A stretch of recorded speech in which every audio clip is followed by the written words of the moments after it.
Hi everyone, welcome back to Shine Classes. First of all good evening to everyone. आज आइए friends, बज रहे हैं रात के 9 और यहाँ पर हम आज यहाँ पर एक क्लास करेंगे। क्लास का मतलब इन द सेंस है कि आपको कुछ बातें बताएं। मैंने आपको पहले ही बोला कि दो हम पढ़ाई की कर लेते हैं, एक कुछ ऐसी चीज़ें हैं आपको बता देते हैं। ये मैं इसलिए बता रही हूँ क्योंकि मैंने दो तो पहले शेड्यूल करके हर चीज़ प्रॉपर टाइम पर कर ली थी, लेकिन जब लास्ट मोमेंट में मुझे टाइम नहीं मिल पाता तो ये होता है कि मैं आपको चलो जो टॉपिक मुझे बताने हैं एटलीस्ट उसका ही वीडियो बनाकर हम आपको बता देते हैं, क्योंकि वो भी मुझे बाद में बताना ही पड़ेगा। इससे अच्छा कि धीरे धीरे थोड़ी थोड़ी बातें आपको पता चलती रहेंगी तो आप उसके अनुसार करते रहेंगे, क्योंकि बहुत सारी चीज़ें आपको नहीं मालूम होती, थोड़ी बड़ी हिंट मिल जाती है। जो गलतियाँ मैंने की थी, बहुत टाइम पर नहीं पढ़ा नहीं देखा, बहुत सारी चीज़ें नहीं जान पाई थी। मैं भी उतना फ्रेंड्स यूट्यूब और उतना ऑनलाइन का ज़माना नहीं था, और फिर इतना नेटवर्क भी अवेलेबल नहीं था, चीज़ें नहीं अवेलेबल थी हर चीज़ इतनी। वो तो बाद में हर चीज़ें हो गई तो आसान हो गई हर एक चीज़ को देखना समझना करना, ठीक है। तो मैं चाहती हूँ कि आपको हर चीज़ बता दूँ तो आपके लिए काफ़ी हेल्पफुल होगा। आइए शुरुआत करते हैं। इस समय आप जुड़े हैं शालिनी क्लास के साथ। मैं हूँ शालिनी, यहाँ पर हम डेली मिलते हैं और क्लास करते हैं। आप में से आज हो सकता है कि बहुत सारे भैया दीदी जो भी मुझसे बड़े हैं छोटे हैं जो भी हैं प्यारे भाई बहन हैं मेरे, वो पहली बार हो सकता है कि यहाँ पर आए हों। मैं दिल से उनका स्वागत करती हूँ। आप आइए, अभी भी कोई देरी नहीं हुई है, चैनल को सब्सक्राइब करिए, वीडियोज़ को देखिए, समझिए कि क्या बातें आपको बताई जाए। हो सकता है कि बीच बीच में हम लोग लाइव आते हैं, थोड़ी बहुत बातें करते हैं, गॉसिप होती है, हमारी फ्रेंड्स हैं, सब पढ़ते हैं लिखते हैं, हम लोग ऑफलाइन पढ़ते हैं तो मस्ती करते रहते हैं, कुछ ऐसा भी सीन रहता है।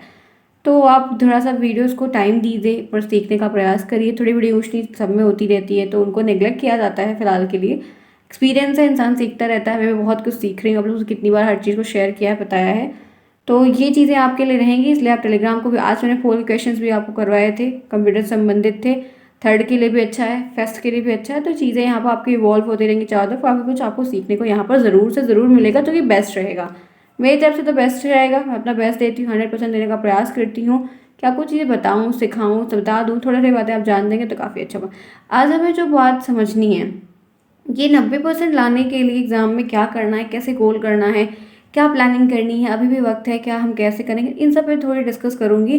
ताकि मैं कुछ पॉइंट, मैं आपका 7 से 8 मिनट ज़्यादा नहीं लूँगी, मेरा फिक्स है कि 5-6 मिनट 7 मिनट मुझे लेना है, और कुछ बातें मुझे जाकर वहाँ पर बता के आनी है कि ये हम टारगेट कैसे लें।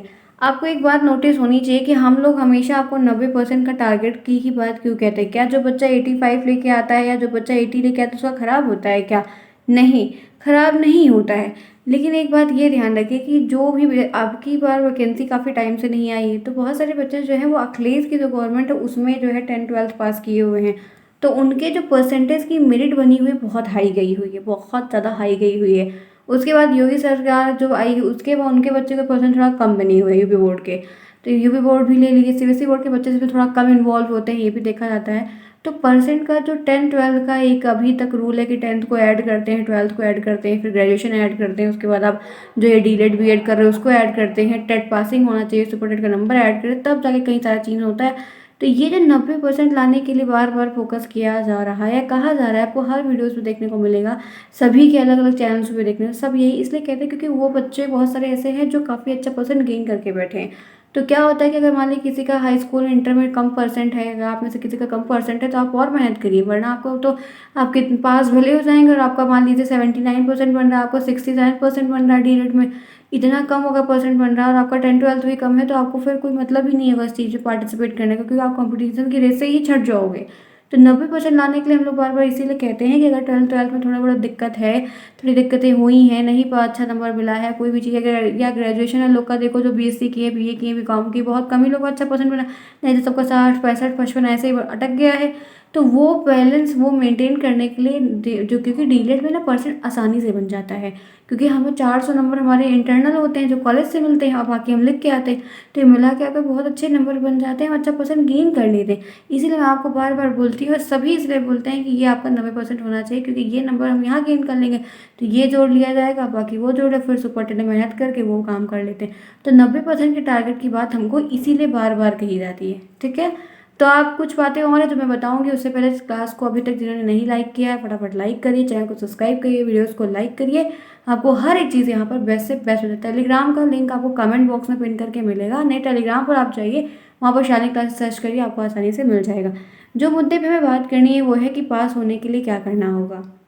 दूसरा बात जो हम करेंगे, क्या सीरीज़ पढ़कर पास हो जाएंगे। डेली कमेंट में एक टैगलाइन हो गई है, जैसे कि लिखा ही रहता है, मैम बहुत डर लग रहा है, कुछ भी याद नहीं होता है। आप ऐसा बार बार मुझसे बोलते, बार बार पूछते। और एक लास्ट पॉइंट है कि परीक्षा में पास कैसे हो। तो ये चारों पॉइंट यहाँ पर आपने देख लिया, ये चारों आपके कमेंट है जो मैंने यहाँ पर इस तरीके से लेकर लिखा हुआ है। आप हमेशा पूछते हैं कि पास होने के लिए क्या करें, क्या सीरीज़ पढ़कर पास हो जाएंगे। तो सीरीज़ पढ़ के पास होने को क्या फ्रेंड्स, मैं सच बताऊं, रियलिटी ये है कि आप अगर नहीं भी पढ़ोगे कोई सारे सब्जेक्ट ना, तब भी आप पास हो जाओगे। ठीक है, अगर कोई बहुत जैसे बड़े भैया हैं, दीदी हैं, काफ़ी एक्सपीरियंस है, बीए बीएड वगैरह किए हैं, मतलब से बीएड वगैरह कर लिए, काफ़ी पहले भी किए हैं, या कोई और पहली बार एनरोल किए हैं, कोई और विषय से स्ट्रीम से हैं, तब भी वो पास हो जाएंगे डीलेट को, क्योंकि उन्हें बस मैथ आनी चाहिए। अगर उनका मैथ बैकग्राउंड का रहा है, उन्हें मैथ आती है, तो थोड़ा सा संस्कृत को भी एक, क्योंकि हम हर एक बच्चा एग्ज़ाम देने के पहले एक दिन पहले देख ही लेता है। तो अगर आप पढ़ने में अच्छे हैं, बहुत सारी चीज़ें हैं, तो आप एक भी सीरीज़ भी नहीं पढ़ेंगे तब भी आप पास हो जाएंगे। लेकिन सिर्फ एक बात ध्यान रखिएगा, सिर्फ पास ही होंगे, 90% 10% जो बनना है वो नहीं बनेगा, सिर्फ पास होंगे। तो आपको अगर सिर्फ पास होना है तो आप कोई भी सीरीज़ नहीं लेंगे, तब भी आप आराम से पास हो जाएंगे, कोई दिक्कत नहीं होने वाली है। अब पास होने के लिए क्या करने की बात है, तो यहाँ पर ध्यान रखना कि आपको हर एक चीज़ को प्रॉपर तरीके से सीरीज़ में एकदम सीरियल वाइज समझते हुए कि प्री प्लान करके आपको हर एक चीज़ को पढ़ना होगा, तभी आपके लिए काफ़ी हेल्पफुल होगा और आप काफ़ी अच्छे से कर पाएंगे। तो अपना कुछ टाइम टेबल वगैरह बना लीजिए। ठीक है, आप कुछ चीज़ों को एक चूज़ करते हुए क्रम में चलिए, तो आपको काफ़ी आसानी होगी और आप अच्छा नंबर ला सकते हैं, क्योंकि आपको काफ़ी हेल्प हो जाएगी। एक आप बार बार पूछते हैं मैम बहुत डर लगा, याद है। तो फ्रेंड्स, ये याद करने वाली जो डेट है, तिथि है, प्रतिपादक का नाम है, हम ये हमेशा भूलते हैं और भूल जाते। लेकिन कभी कभी क्या होता है कि जब ऑब्जेक्टिव में हमारे सामने वो ऑप्शन लिख कर आता है ना, तो हमारा अपने आप ही बार बार दिमाग कहता है कि नहीं, इसके लिए बी वाला ही सही होगा। अगर थोड़ी बड़ी हेल्प मिल जाती है किसी से तो ठीक है, नहीं तो हेल्प के चक्कर में मत पड़ो, क्योंकि उसको भी कन्फ्यूजन रहती है। अगर बहुत सॉलिड तैयार है तब तो ठीक है, नहीं तैयार है तो आप बिल्कुल ही मत पूछो और अपने काम में लगो, शांति से लिखो। बस ये है कि वहाँ पे काट पीट मत करना, वरना वो गलत इम्पैक्ट पड़ेगा, नंबर भी कम होगा। तो ये सब मैं कॉपी कैसे लिखनी है, किस विषय में क्या तैयारी करनी है, वो सब बताऊंगी, लेकिन आराम आराम से, ऐसे बीच बीच में करके। तो इसके लिए जो डर लग रहा है उसको डरो मत, वहाँ पर आराम से हो जाता है। कुछ आगे पीछे गलतियाँ अगर होती भी हैं मान लीजिए, तो लिखने वाले में तो अगर मान लीजिए थोड़ा बहुत है तो कोई भी डेट थोड़ा लिख देंगे, वो चल जाएगा। आसपास के जैसे 1995 है तो आप 1996 भी लिख देते हैं तो चलेगा, नहीं बहुत गैप करके नहीं लिखना है, अप्रॉक्स वैल्यू करके हम लिख देते हैं, वो मान नहीं होता है। हमें दिक्कत कहाँ होती है, ऑब्जेक्टिव वाले में से, तो उसमें हमको थोड़ा सा फोकस करना रहता है। ऑब्जेक्टिव वाले में जो बार बार आया है, जो डेट बार बार पूछी गई है, जिसके नाम बार बार पूछे गए, उनको हम थोड़ा अलग कलर से हाईलाइट करके सीरीज में याद कर लेते हैं कि हमें ये करना है, हमें ऐसे करना है। लास्ट पॉइंट जो है कि परीक्षा में पास कैसे होंगे, तो फ्रेंड्स सुनो, सभी विषय को अपनी प्राथमिकता के हिसाब से पढ़ो कि सबसे ज़्यादा हमको किस पे वक्त देना है अभी से। तो हमें सबसे ज़्यादा जो है वक्त देना है मैथ पे, तो इस पे हमको ज़्यादा वक्त देना है। अगर हम सारे सब्जेक्ट को 1 घंटा पढ़ रहे हैं तो मैथ को हमको 2 घंटे पढ़ना होगा। दूसरा, हमको संस्कृत में ज़्यादा वक्त देना है। और एक आप लोगों को कंप्यूटर में बहुत, कंप्यूटर तो बहुत आसान है, बहुत बढ़िया है। जो ओ लेवल किए हैं, ट्रिपल सी किए, DCA किए, PGDCA किए, कुछ उनके लिए तो बहुत चुटकियों में हो जाएगा। और जो नहीं भी कुछ किए हैं कोर्स, तो उनके लिए भी आसान है, बस समझना है थोड़ा सा। तो ये 3 सब्जेक्ट कहीं ना कहीं आपको जो दिक्कत कर भी रहे हैं थोड़ा बहुत, मेनली यही 2 हैं। कंप्यूटर वगैरह उतना नहीं होता है, लेकिन कुछ बच्चे नहीं समझ में आ रहा है तो थोड़ा बहुत गलत लिख देते हैं या नहीं लिख पाते। तो आपको प्राथमिकता को ध्यान रखना है कि हमको किस सब्जेक्ट को कितनी प्राथमिकता देनी है, और उसके हिसाब से हमको याद करना होगा, पढ़ना होगा, तैयारी करनी होगी। आपको प्रत्येक विषय में क्या पढ़ना है, कितना आपका तैयार, जब अगर 10 चैप्टर है तो 5 आपका कब तैयार हो गया, 5 आपको तैयार, कुछ इस तरीके। अब बार बार इसी 5 को तैयार करेंगे तो सिर्फ यही 5 तैयार हो, ये आपका नहीं तैयार होगा। तो बार बार उसी चीज़ को मत करें। ठीक है, अपना टाइम टेबल बना लें कि हमको इतने दिन से ये पढ़ना है, इस दिन के बीच में ये पढ़ना है। हर रोज़ पढ़ने का प्रयास करें, ढंग से बैठ के प्रॉपर तरीके से, थोड़ा एक अडिग हो जाए कि हमको बैठ के करना है। और एक बात ये ध्यान रखें कि जितना हो सके उतना आप जो है थोड़ा हैंड राइटिंग को भी सुधारें। अगर आप अपनी राइटिंग को इम्प्रूव कर रहे हैं तो आपको उसका भी हेल्प देखने को मिलेगा।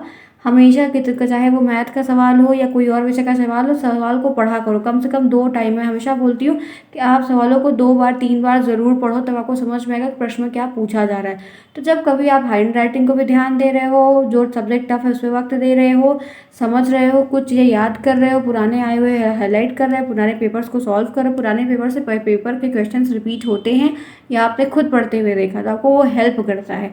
साफ सुथरा लिखने का प्रयास करिए, जो आपके नहीं तैयार है उन पे अभी टाइम दे दिए, जो तैयार हो गया उनको भी बाद में रिवीजन कर लिया करिए।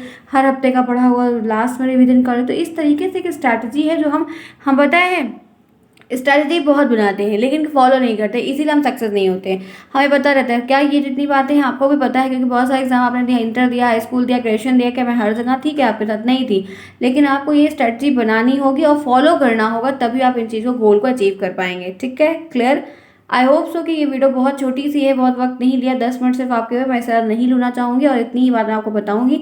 अगर ये वीडियो आपके लिए हेल्पफुल है कि हाँ कोई बात नहीं, मैंने आपको बोला था कि अगर कोई और भी डाउट हो तो आप मुझे कमेंट बॉक्स में पूछ सकते हैं, हम आपको ज़रूर बताएंगे। आपके डाउट आएंगे तो मैं आपको रिप्लाई ज़रूर करूँगी। आप में से अगर कोई ऐसा है यहाँ पर जिनको सीरीज से नहीं समझ में आ रहा, राजन या पवन कोई नहीं समझ में आ रही, बहुत सारी चीज़ें क्लियर नहीं, तो आप तुरंत नोट्स को लीजिए, पढ़िए, आपकी चीज़ें हो जाएंगी। ठीक है फ्रेंड्स, तो आज की क्लास में करती हूँ ओवर, मिलेंगे कल सेम टाइम पर। तब तक के लिए take care, bye bye, see you soon, best of luck, good night.